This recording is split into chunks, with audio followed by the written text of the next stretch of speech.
여러분은 어둠을 두려워하시나요? 그런데 만약 그 어둠 속에 가장 위대한 지혜와 힘이 숨겨져 있다면 어떨까요? 오늘은 신화 속 가장 깊고 어두운 곳으로 여행을 떠나 이름만 들어도 전율을 일으키는 새 여신, 헬, 칼리, 그리고 페르세포네를 만나볼 겁니다. 이들은 흔히 죽음의 여신으로 불리지만 단순히 종말을 알리는 존재가 아닙니다. 이들은 안내자이며 치유자이고 금지된 지식을 수호하는 존재입니다. 이번 영상에서는 왜 이들의 섬뜩한 모습이 삶과 변모, 그리고 진정한 여성의 힘에 대한 깊은 진실을 숨기고 있는 하나의 가면에 불과한지 파헤쳐 보겠습니다.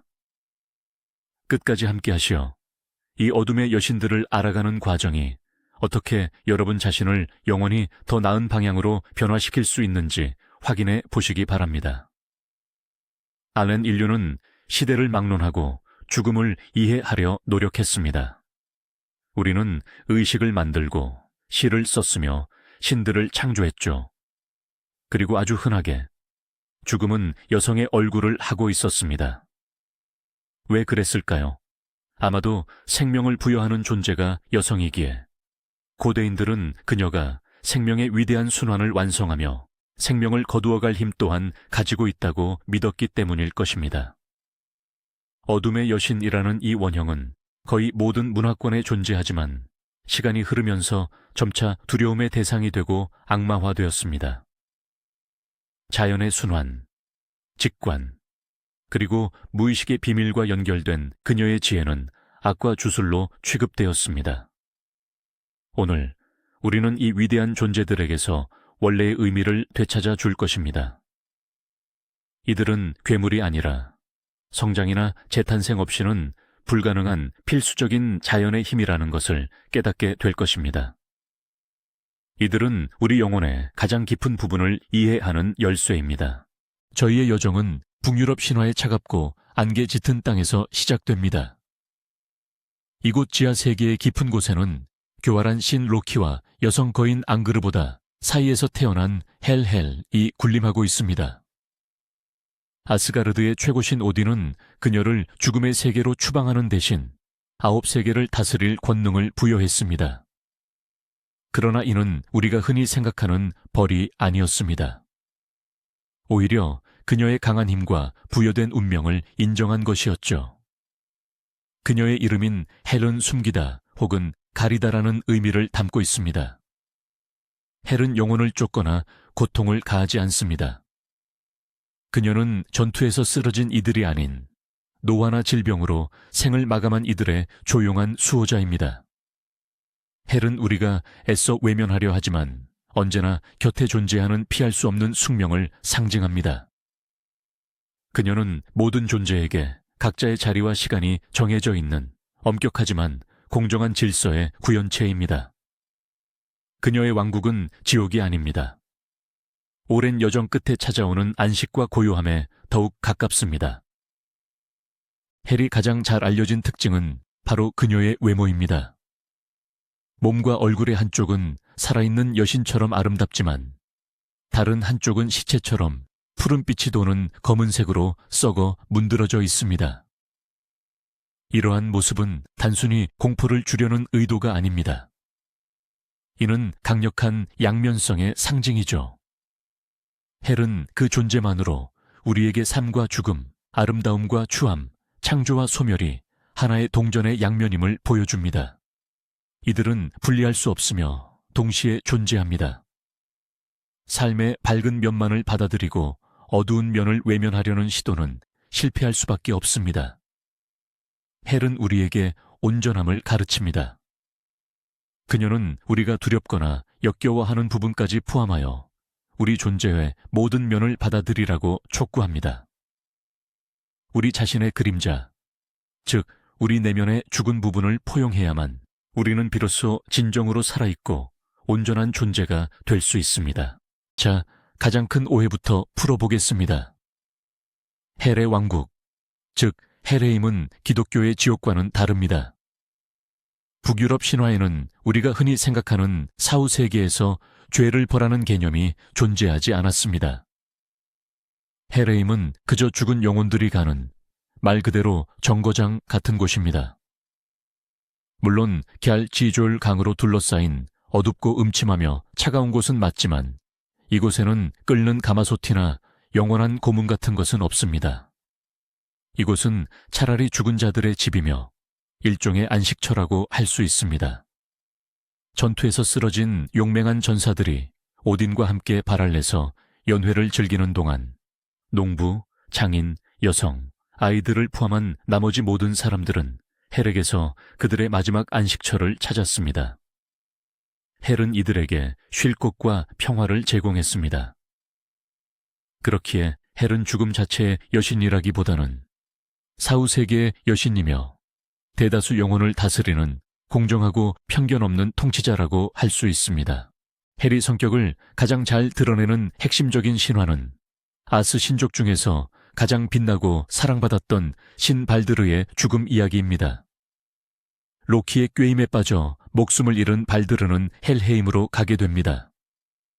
그의 어머니인 프리그는 헬에게 아들을 돌려달라고 간청합니다. 헬은 이에 응하지만 한 가지 조건을 내겁니다. 세상의 모든 산 것들과 죽은 것들이 발드르를 위해 눈물을 흘린다면 그를 돌려보내겠다는 것이었죠. 이 대목은 헬이 영혼 없는 악 그 자체의 화신이 아님을 보여줍니다. 그녀는 연민을 느낄 줄 알며 기꺼이 양보할 의사도 있음을 알 수 있습니다. 헬은 단순히 심술궂어서 영혼들을 붙잡아 두는 것이 아닙니다. 그녀가 제시한 조건은 우주적 조화와 사랑에 대한 시험이었던 것입니다. 안타깝게도 거인 여인 토크, 튜카, 즉 아마도 로키 자신이었을 이 거인이 눈물 흘리기를 거부했고 결국 발드르는 죽은 자들의 세계에 남게 됩니다. 헬은 단지 법을 집행했을 뿐이며 개인적인 감정보다는 질서에 대한 자신의 충실함을 증명했습니다. 헬은 공정하고 청렴한 통치자의 원형 그 자체입니다. 그녀의 왕국에서는 모두가 평등합니다. 생전의 왕이었든 노예였든 상관없이 그녀 앞에서는 그저 지상의 여정을 마친 하나의 영혼일 뿐입니다.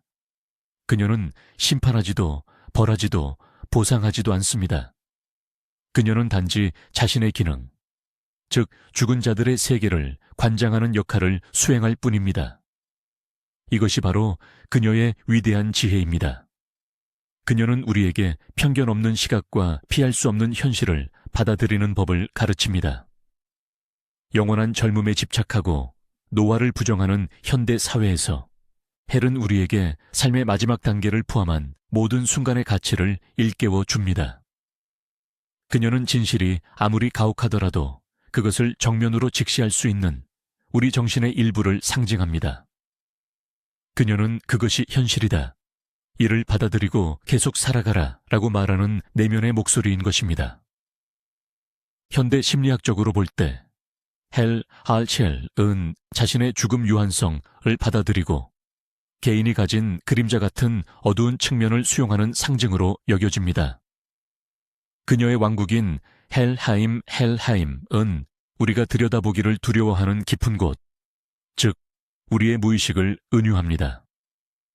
헬과의 만남은 곧 자기 자신의 두려움, 억압된 감정, 그리고 우리가 죽은 혹은 받아들일 수 없는 부분이라 여기는 자아와의 직면을 의미합니다. 하지만 신화에서처럼 이 만남이 반드시 파괴만을 가져오는 것은 아닙니다. 오히려 내면의 해를 인식하고 수용할 때 우리는 엄청난 힘을 얻게 됩니다. 스스로와의 싸움과 현실을 부정하는데 에너지를 낭비하지 않게 되는 것입니다. 우리는 더 온전해지고 솔직해지며 역설적이게도 더욱 생명력 넘치는 존재가 됩니다. 헬의 지혜란 삶과 죽음의 완전한 순환을 받아들이는 지혜이며 이는 결국 우리에게 깊은 내면의 평온을 선사합니다. 자, 이제 차가운 북유럽 스칸디나비아를 떠나 뜨거운 태양과 현란한 색으로 가득한 인도로 넘어가 보겠습니다. 이곳에서 우리는 아마도 가장 충격적이며 제대로 이해받지 못한 여신인 칼리를 만나게 됩니다. 칼리는 짙은 남색 또는 검은색 피부에 4개 혹은 10개의 팔을 가지고 있는 모습으로 묘사됩니다. 이 손들에는 무기와 잘린 머리가 들려있죠. 목에는 해골로 만든 목걸이를 걸고 있으며 길고 붉은 혀를 내밀고 있습니다. 이러한 모습은 공포감을 불러일으키지만 그녀를 구성하는 모든 요소 하나하나에는 깊은 철학적 상징이 담겨 있습니다. 그녀의 어두운 색깔은 악을 상징하는 것이 아니라 모든 것이 발생하는 근원적 공허, 즉 무한함을 의미합니다. 그녀의 나체는 그 어떤 것도 가리지 않은 절대적인 진실 그 자체입니다. 해골 목걸이는 자아, 에고, 나와 육체에 대한 집착으로부터의 해방을 상징합니다. 칼리는 우주의 근원적인 에너지, 즉 샥티가 가장 거칠고 길들여지지 않은 형태로 나타난 존재입니다. 그녀는 모든 낡고 소멸된 것을 파괴하여 새로운 것을 위한 공간을 만드는 변혁의 힘 그 자체입니다. 칼리에 관한 주요 신화 중 하나는 그녀가 악마 락타비자와의 전투를 위해 탄생했다는 이야기입니다. 이 악마는 끔찍한 능력을 지니고 있었는데 땅에 떨어진 피 한 방울마다 새로운 분신이 생겨나는 것이었습니다. 신들은 속수무책이었고 그들이 싸우면 싸울수록 악마의 군대는 더욱 강력해졌습니다. 절망에 빠진 신들은 위대한 여신 두룩에게 도움을 청했고 바로 그녀의 이마 제3의 눈 지점에서 격렬한 분노와 함께 칼리가 탄생했습니다. 칼리는 악마와 싸우는 대신 그들을 통째로 집어삼키기 시작했습니다. 또한 악마들의 피가 땅에 한 방울도 떨어지지 않도록 거대한 혀로 모두 핥아마셨습니다. 이 신화는 단순히 악을 물리친 승리의 이야기에 그치지 않습니다. 락타비자는 곧 우리가 통제할 수 없는 욕망과 생각의 상징입니다. 우리가 이것들과 싸우려 할수록 오히려 그 수는 더욱 불어납니다. 칼리가 우리에게 가르치는 것은 싸움이 아닌 흡수와 변형입니다. 이 에너지를 우리 내부로 받아들여 변환시키고 새로운 문제로 싹트지 않도록 해야 한다는 것입니다. 누워있는 시바 위에서 춤추는 칼리의 유명한 이미지는 흔히 여성의 힘이 남성을 이긴 승리를 상징하는 것으로 오해되곤 합니다. 하지만 실제 그 상징적 의미는 훨씬 더 심오합니다. 시바는 순수하고 부동부동의 의식, 바로 절대자를 상징합니다. 반면 칼리는 활동적인 에너지, 프라크리티, 곧 모든 현상 속에 존재하는 생명 그 자체입니다. 한 신화에 따르면 악마들에게 승리한 기쁨에 도취된 칼리는 온 우주를 파괴할 만큼 위협적인 파괴의 춤을 추기 시작했습니다. 그녀를 멈추게 하려고 시바는 스스로 칼리의 발밑에 눕습니다. 시바를 밟는 순간 칼리는 비로소 제정신을 찾고 자신의 에너지가 의식과 결코 분리될 수 없음을 깨닫습니다. 그러자 그녀의 격렬한 분노는 이내 가라앉았습니다. 이 이미지가 상징하는 바는 의식이 없는 에너지는 파괴적이라는 것입니다. 그러나 에너지가 없는 의식 역시 무기력합니다. 이 둘의 결합, 즉 하빌히에이, 이야말로 세상의 존재를 위한 필수적인 균형입니다.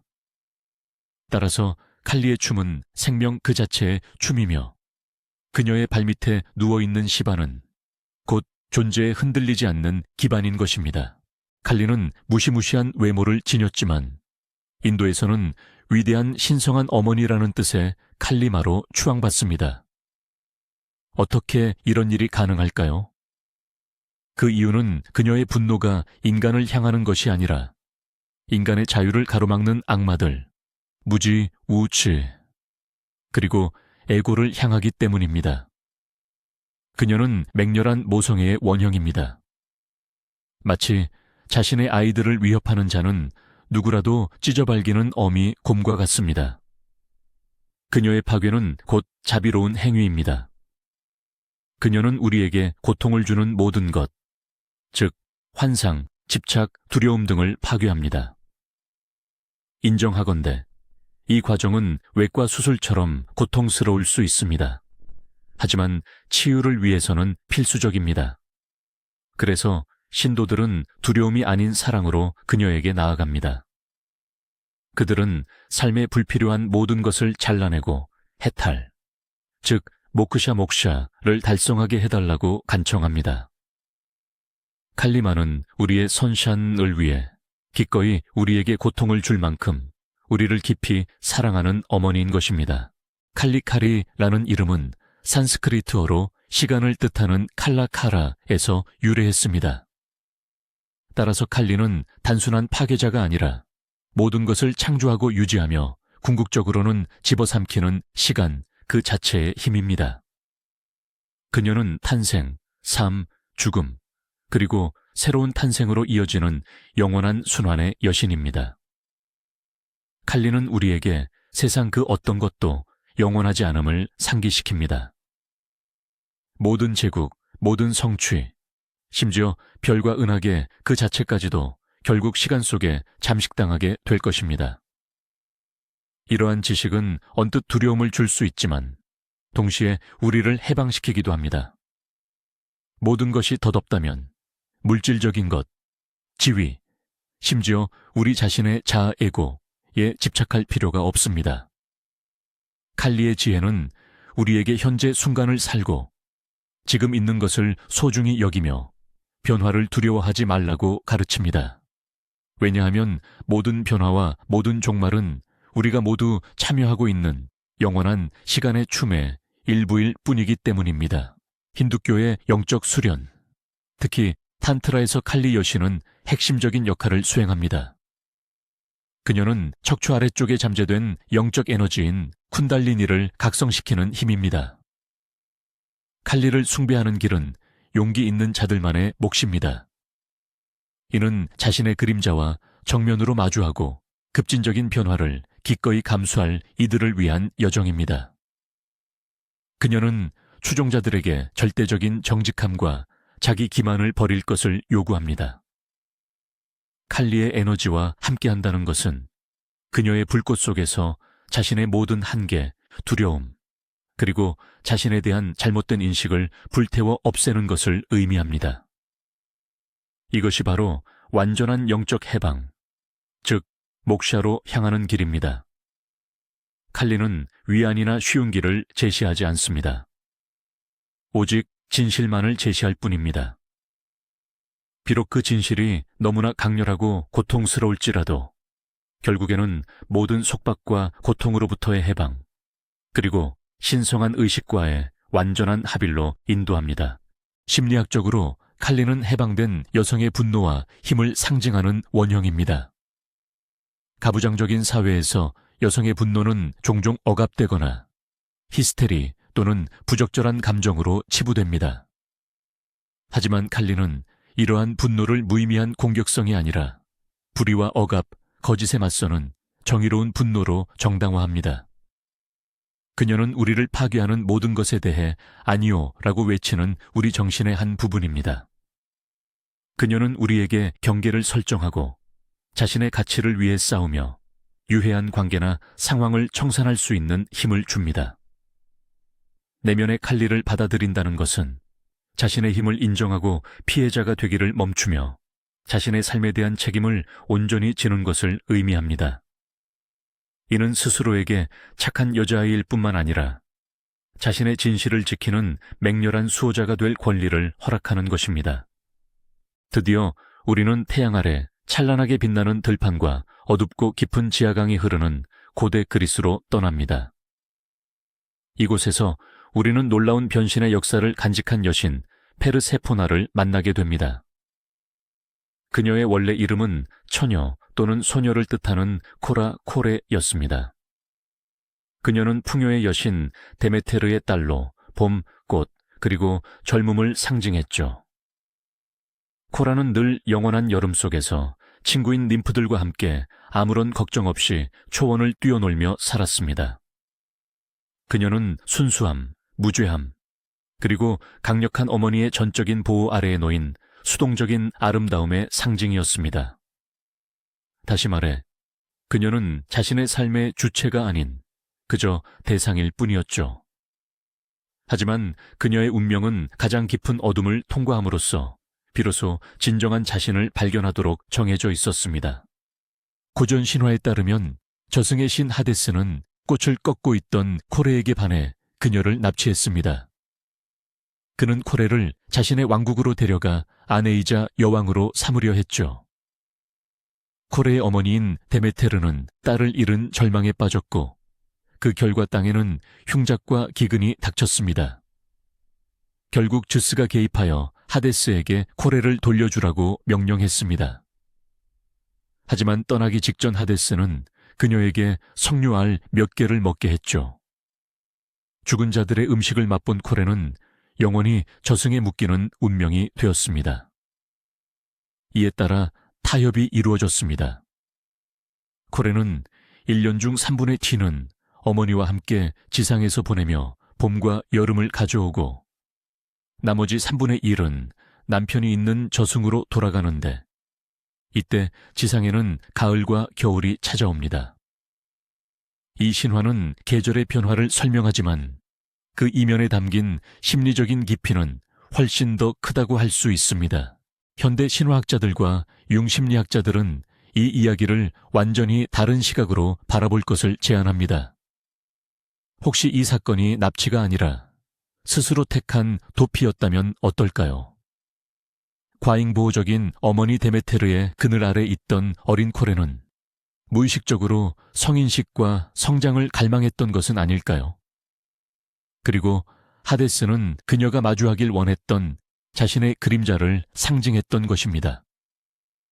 이러한 해석 속에서 하데스는 그녀를 억압한 가해자가 아니라 오히려 그녀 영혼의 가장 깊은 곳으로 인도하는 안내자입니다.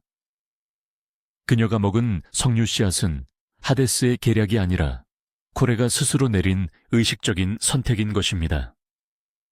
코레는 자신의 어두운 면, 곧 내재된 힘을 선택합니다. 그녀는 더 이상 단순한 아가씨로 남지 않고 삶과 죽음의 비밀을 아는 강력한 통치자 페르세포네로 거듭납니다. 이 이야기는 피해자에 대한 서사가 아니라 스스로 권능을 얻어내는 성장의 기록인 셈입니다. 코레코레에서 페르세포네, 펄세포니로 변신한 그녀는 이제 그리스 판턴에서 가장 강력한 여신 중 한 명이 됩니다. 그녀는 단순히 하데스의 아내가 아닙니다. 그녀는 저승 명계의 모든 권한을 가진 완전한 통치자이자 여주인입니다. 죽은 자들의 영혼은 그녀 앞에서 떨고 경외심을 느낍니다. 신화 속에서 그녀는 엄격하지만 공정한 심판자로 그려집니다. 오르푸스에게 으리디케를 데려가도록 허락한 것도 헤라클레스의 위협 기간 동안 그를 맞이해 준 것도 바로 그녀였습니다. 그녀는 더 이상 꽃을 따던 순진한 소녀가 아닙니다. 그녀는 어둠을 목격했고 어둠을 이해했으며 그 속에서 다스리는 법을 배운 존재입니다. 어머니의 햇볕 드는 세상에서는 얻을 수 없었던 지혜와 힘을 명계에서 얻게 된 것입니다. 그녀의 이야기는 우리가 스스로의 지하 세계로 내려갈 용기를 냈을 때 비로소 일어나는 위대한 변신에 대한 창화입니다. 페르세포나의 독특성은 바로 그녀의 이중성에 있습니다. 그녀는 산자들의 세계와 죽은 자들의 세계, 이 두 영역에 똑같이 발을 디딘 유일한 신입니다. 그녀는 빛과 어둠, 의식과 무의식을 잇는 연결고리이기도 합니다. 매년 봄, 그녀는 지상으로 돌아와 생명과 만개, 만카이를 가져옵니다. 그리고 매년 가을에는 다시 어둠 속으로 내려가 따스함과 빛을 거두어 갑니다. 이 영원한 순환은 단순한 계절의 변화를 넘어 우리 삶의 리듬을 상징합니다. 성장의 시기, 활발한 활동의 시기는 내면으로의 침잠, 첸치엔, 휴식, 그리고 재정비의 시간으로 이어집니다. 페르세포나는 우리에게 이 두 가지 상태 모두가 필수적이라는 점을 가르칩니다. 우리는 영원히 꽃필 수는 없습니다. 때로는 새로운 봄을 맞이할 힘을 비축하기 위해 자신의 내면의 겨울로 깊숙이 들어가야 합니다. 페르세폰의 신화가 주는 심리적인 교훈은 실로 엄청납니다. 그녀의 이야기는 트라우마를 극복하고 진정한 힘을 찾는 과정의 은유입니다. 지하 세계로 내려가는 여정은 우울증, 상실감, 고통 혹은 그 외 우리가 겪는 모든 힘든 시련과의 맞닥뜨림으로 해석될 수 있습니다. 처음에는 우리도 환경에 의해 납치당한 것처럼 느껴지는 희생자, 즉 피해자일 수 있습니다. 하지만 페르세포네가 그랬듯이 우리에게는 선택지가 있습니다. 피해자 역할에 머무를 것인지 아니면 자신의 내면 세계를 다스리는 주인이 될 것인지 말입니다. 트라우마를 겪은 경험을 통합하고 자신의 그림자 샤도우를 받아들임으로써 우리는 더 이상 순진했던 코레가 아닙니다. 대신 우리는 현명한 페르세포네로 변모합니다. 우리는 삶의 가장 어두운 순간 속에서도 의미와 힘을 찾아내는 법을 깨닫습니다. 결국 우리의 상처, 흉터, 야말로 우리를 지금의 우리 자신, 즉 온전하고 강력한 존재로 완성시킨다는 사실을 깨닫게 되는 것입니다. 자, 이제 새 문화권의 새 여신들을 살펴보겠습니다. 북유럽 신화의 헬, 인도 신화의 칼리, 그리고 그리스 신화의 페르세포네입니다. 겉보기에는 이들은 완전히 다릅니다. 헬은 정적이고 공평하며 칼리는 역동적이고 맹렬합니다. 그리고 페르세포네는 순환적이고 이중적인 면모를 지니고 있죠. 하지만 자세히 들여다보면 이들에게는 공통의 연결고리가 있습니다. 이들 모두 보이지 않는 세계의 지배자이기 때문이죠. 바로 죽음의 세계, 시간의 세계, 그리고 무의식의 세계입니다. 이들은 모두 현대 문화가 애써 외면하려는 존재의 필수적인 측면을 대변합니다. 바로 완결, 파괴, 그리고 어둠의 영역입니다. 이 여신들은 우리에게 죽음이란 끝이 아니라 변화라는 것을 가르칩니다. 낡은 믿음의 죽음, 자아의 죽음, 이미 끝난 관계의 소멸을 의미하죠. 이들이 주는 공포는 사실 변화에 대한 우리의 두려움일 뿐입니다. 그리고 이들의 지혜는 모든 겨울 뒤에는 반드시 봄이 오고 가장 어두운 시간 뒤에는 언제나 새벽이 찾아온다는 약속입니다. 그렇다면 헬, 칼리, 그리고 페르세포네, 이들은 도대체 누구일까요? 고대 악몽 속에 등장하는 괴물들일까요? 아니면 우리가 그토록 듣기를 두려워하는 현명한 멘토들일까요? 우리가 살펴봤듯이 그들의 이야기는 끝 종말로서의 죽음을 다루지 않습니다. 이것은 바로 자아의 죽음, 환상의 죽음, 그리고 더 이상 우리에게 도움이 되지 않는 옛 버전의 자신의 죽음을 의미합니다. 헬은 우리에게 수용을 가르치고 칼리는 해방을, 그리고 페르세포네는 통합을 가르칩니다. 그들의 어두운 힘은 곧 진실의 힘입니다. 이 힘은 가면을 벗겨내고 우리가 애써 회피해왔던 모든 것들을 직면하도록 만듭니다.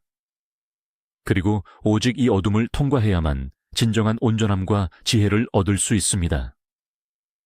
그들은 우리에게 새로운 것이 솟아나기 위해서는 낡은 것이 반드시 소멸해야 한다는 것을 상기시켜 줍니다.